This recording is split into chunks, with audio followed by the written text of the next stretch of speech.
सकल कोरी कोली समाज परिसंघ का राष्ट्रीय विस्तार भोपाल में हुआ आयोजन।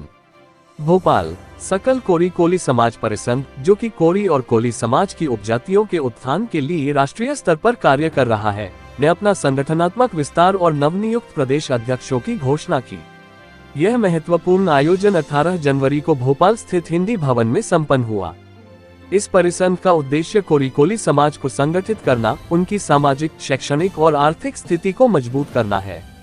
कार्यक्रम की अध्यक्षता राष्ट्रीय अध्यक्ष इंजी राकेश बमोरिया ने की, जिनका समाज सेवा में समर्पण और नेतृत्व संगठन को नई ऊंचाइयों तक ले जा रहा है। उनके साथ संगठन महासचिव श्री रामपाल शाक्य भी उपस्थित रहे, जिन्हें उत्तर भारत का दायित्व सौंपा गया है। नवनियुक्त प्रदेश अध्यक्षों की घोषणा। इस अवसर पर विभिन्न राज्यों के लिए नवनियुक्त प्रदेश अध्यक्षों के नामों की घोषणा की गई। इनमें युवा प्रदेश अध्यक्ष राजस्थान से श्री रमेश चंद कोली, गुजरात से श्री बच्चू भाई भलिया, महाराष्ट्र से सुश्री विनीता गौतम और मध्य प्रदेश से श्री इंजी R.P. माहौर जैसे प्रतिष्ठित नाम शामिल हैं। महिला मोर्चा के अंतर्गत सुश्री भावना बेन एडवोकेट गुजरात, श्रीमती मुन्नी महावर मध्य प्रदेश और श्रीमती कमला वर्मा उत्तर प्रदेश को विशेष जिम्मेदारी सौंपी गई। दक्षिण भारत और विशेष दायित्व। दक्षिण भारत के प्रदेशों की जिम्मेदारी डॉक्टर किशन लाल को सौंपी गई है, जबकि उत्तर प्रदेश के विभिन्न क्षेत्रों के लिए श्री रामजी लाल माहौर और अन्य पदाधिकारियों को महत्वपूर्ण दायित्व दिए गए हैं। इस नियुक्ति प्रक्रिया का मुख्य उद्देश्य समाज के हर हिस्से में संगठन की सक्रियता बढ़ाना है। समाज के प्रति प्रतिबद्धता। कार्यक्रम में इंजी राकेश बमोरिया ने कहा, ये संगठन न केवल कोरी कोली समाज के उत्थान का कार्य करेगा, बल्कि समाज में जागरूकता और समानता की भावना को बढ़ावा देगा। सभी पदाधिकारी समाज सेवा के प्रति निष्ठा और गरिमा के साथ कार्य करेंगे। समारोह में जोरदार उत्साह। इस अवसर पर उपस्थित समाज सेवियों और नवनियुक्त पदाधिकारियों ने समाज की एकता और विकास के लिए अपने योगदान का संकल्प लिया। कार्यक्रम का समापन भविष्य में समाज को सशक्त बनाने के उद्देश्य से किए गए विचार विमर्श के साथ हुआ।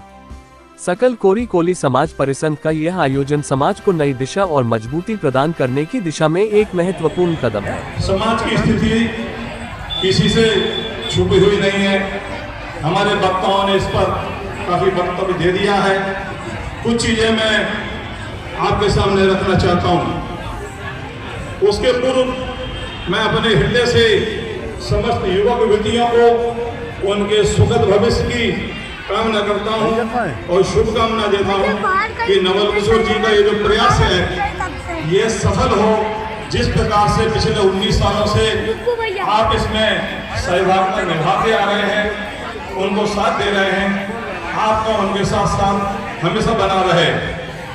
साथियों, मैंने जो महसूस किया है और संभवतः आप भी इस बात को महसूस करते हैं कि अभी भी इस समाज में एकता की भारी कमी है, सहयोग की भावना में भी बहुत भारी कमी है। यदि हम देखते हैं अन्य समाजों की तुलना में तो हम इस मामले में बहुत पीछे खड़े हैं। साथियों, हमें इस बारे में आगे बढ़ना होगा। इसका कारण क्या है, इस पर भी आपको विचार करना होगा। जवाब यही होगा कि हमारे पास अभी तक विश्वसनीय तंत्र का घोर अभाव है। हम किसी पर विश्वास करने की स्थिति में नहीं है। जिस पर हमने विश्वास किया उन्होंने हमारे साथ में विश्वासघात किया और आज इस कोरी समाज को पिछले 50 सालों के बावजूद भी यहाँ लाकर खड़ा कर दिया कि हमें आपको सलाह देनी पड़ती है कि हमें अभी और आगे बढ़ना है। जो पढ़ लिख गए वो धनवान हो गए, ये बहुत अच्छी बात है, लेकिन जो धनवान बनने में बन गए वो आपको सहयोग करना भूल गए। जो धनवान बना उसने सहयोग की भावना को त्याग दिया, वो आपके सामने आगे नहीं आया और हम लोग पिछड़ते चले गए। साथियों, हमारी 3 श्रेणियां बन गई समाज में। समाज के अंदर हमारी 3 श्रेणियां बन गई हैं। एक श्रेणी कहलाती है जो विकसित श्रेणी है।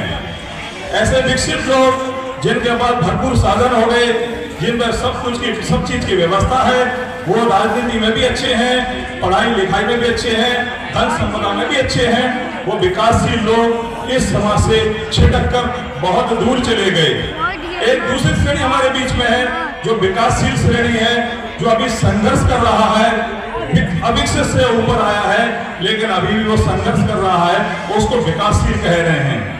तीसरी श्रेणी हमारे बीच में है, अविकसित श्रेणी है। हमारे बहुत से ऐसे भाई बंधु हैं जिनके पास आज भी मजदूरी के अलावा कुछ भी काम नहीं है। ऐसे अविकसित लोग जब हमारी तरफ देखते हैं तो विकसित लोगों तक उनकी पहुंच नहीं है, और जो विकासशील व्यक्ति है वो अपने और विकास में इतना व्यस्त है कि अविकसित व्यक्ति की तरफ किसी की नजर नहीं आ रही है। इसीलिए मेरा मानना है और सोचना आपसे निवेदन है कि सबसे ज्यादा अगर लोड है इस समाज के विकासशील व्यक्ति पर है। इसीलिए आप अविकसित व्यक्ति की तरफ देखें। अविकसित व्यक्ति श्रेणी में जाने का उसका जो कारण है, सबसे बड़ा कारण है अशिक्षित होना। अशिक्षित होना है, और दूसरा उसका बड़ा कारण है उसका खर्चीला होना, और उसके अतिरिक्त उसका नशा का आदी होना और बेरोजगार होना। साथियों, इन चार चीजों ने अभी तक हमारे समाज को जकड़ के रखा है, छोड़ा नहीं है। हमें इन चीजों को जल्द से जल्द छुड़ाने के लिए प्रयास करना होगा। साथियों, पूरे देश में अविकसित समाज ज्यादा संख्या में है। हम जहां भी जाते हैं, अगर हमें तवज्जो नहीं दी जाती है, उसका कारण ये है कि हमारा अविकसित व्यक्ति ज्यादा है, वो कुछ जानता नहीं है, और हम उसको समझाने में, हमारे समाज के जो संगठन है उसको समझाने में कामयाब नहीं हो पा रहे हैं। साथियों, हमें हमारे राजनीतिज्ञों ने कभी सहारा नहीं दिया। साथियों, मैं आपसे कह रहा हूं, हमारे राजनीतिज्ञों ने कभी हमको सहारा नहीं दिया। इस संगठन ने या समाज ने कोई राजनीतिक पैदा ही नहीं किया।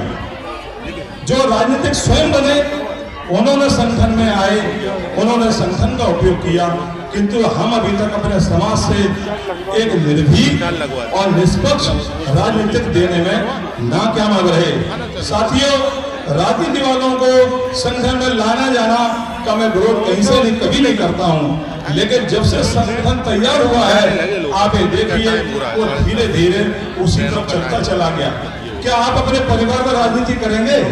क्या माता पिता, बच्चे, भाई बहन भी राजनीति का स्थान रहता है? राजनीति हमें दूसरे जगह करनी होती है, जहाँ इसका अखाड़ा होता है वहां हमें राजनीति करना चाहिए। साथियों, मैं ये कहना चाहता हूँ आपसे, और आप इस बात को अच्छे से जानते हैं कि पूरे कोली समाज में ना ही मध्य प्रदेश, क्या उत्तर प्रदेश, क्या राजस्थान, पूरे देश में हमारे पास में कोई विश्वसनीय नेता नहीं है। ये शून्य है। अन्य समाजों की बात हम जब करते हैं, उनके विकास की बात करते हैं, उसमें उनके पास नेता मौजूद हैं जो गरीब से, अविकसित से, विकासशील से और विकसित से सबसे बराबर कंधा मिलाकर चलते हैं। तो हमें अपने बीच से, समाज से ऐसा नेता लाना होगा जिसके ऊपर हम भरोसा कर सकें और वो हमारे साथ में खड़ा हो सके। साथियों, अभी मेरे परिचय के दौरान एक बच्ची ने आपके सामने जो प्रश्न छोड़े हैं, और उसके प्रश्न उस बच्ची ने स्वयं दिए। आज समाज की एकता का साथ साथ महिला अस्मिता का भी सवाल है। हमारे देश में अगर सबसे ज्यादा यातना दी जाती है तो दलित समाज को दी जाती है, और जहां बहुतायत में है वहां हमारे कोली समाज को दी जाती है। हाथरस में महिला को किस तरह से पीटा गया, मुरैना में किस तरह से उनके संग अत्याचार किया गया, तो मैं ये पूछना चाहता हूं कि कोई व्यक्ति वहां पर जाकर खड़े होने की स्थिति में क्यों नहीं पहुंचा। मैं आपको ये कहना चाहता हूं कि उसके पीछे दोष हमारा भी है। हम किसी संगठन से उम्मीद करते हैं, लेकिन संगठन के साथ हम कभी स्वयं खड़े होना नहीं चाहते। आप एक बार विचार कर लीजिए, किसी संगठन के पीछे आप खड़े हो जाइए तो संगठन आपके आगे खड़ा हो जाएगा। व्हाट्सएप से यूनिवर्सिटी, भाषण यूनिवर्सिटी से ज्ञान लेकर के आप समाज को एकत्र तो कर सकते हैं, लेकिन उसके अंदर एकता की भावना नहीं दे सकते। आपको यदि समाज को एकता देना है, बलिष्ठ बनाना है, उसको क्रियाशील बनाना है, तो मेरा निवेदन आप सभी से है, आप संगठन के साथ में पीछे खड़े होइए। संगठन आपके साथ में आगे खड़े होकर के अपने सीने पे गोली खाने वाला काम करेगा। मुरैना, हाथरस, भोपाल, मैंने सब जगह देखा है। अभी कुछ ही दिन पहले मैंने पढ़ा था, भोपाल में भी साक्ष्य समाज के किसी व्यक्ति के ऊपर FIR करी गई, उसको भी किसी कारण निपटाया गया। जबकि मैं ये देखता हूं कि गुजरात में अभी चंद दिन पहले घनश्याम नाम के व्यक्ति की हत्या हुई और उसके हत्यारों को पकड़ने के लिए हमारे कोली समाज के जामाज जयंत ठाकुर ने आवाज उठाई और उसने धरना दिया और उसके साथ समाज के हजारों